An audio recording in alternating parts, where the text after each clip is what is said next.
तो तेरी याद का रंग छा गया, दिल की हर एक धड़कन पे तेरा नाम आ गया। रास्तों पे चलता हूँ मगर तू साथ नहीं, फिर भी हर दुआ में तेरा ही जिक्र आ गया।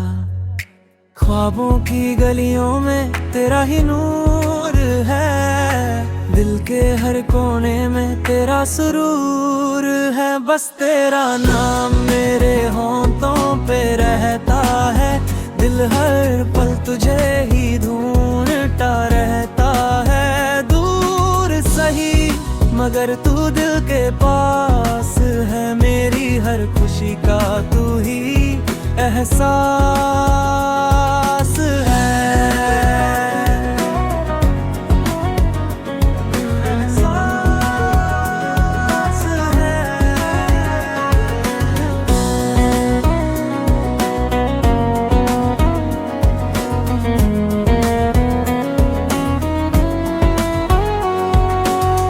बारिश की बूंदों में तेरा चेहरा नजर आए, हवा भी तेरा प्यार धीरे से सुनाए।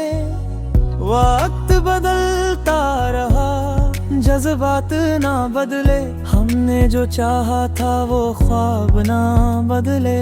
अगर कभी तू लौट के मेरी राहों में आए, ये दिल फिर से मुस्कुराना सीख जाए। हर गम को भुला कर नई कहानी लिखे, मोहब्बत के गीत फिर से मिलकर गाए। बस तेरा नाम मेरी सांसों में बसता है, हर लम्हा तेरा इंतजार करता है। चाहे दुनिया बदल जाए एक दिन, मेरा दिल सिर्फ तुझसे ही प्यार करता है।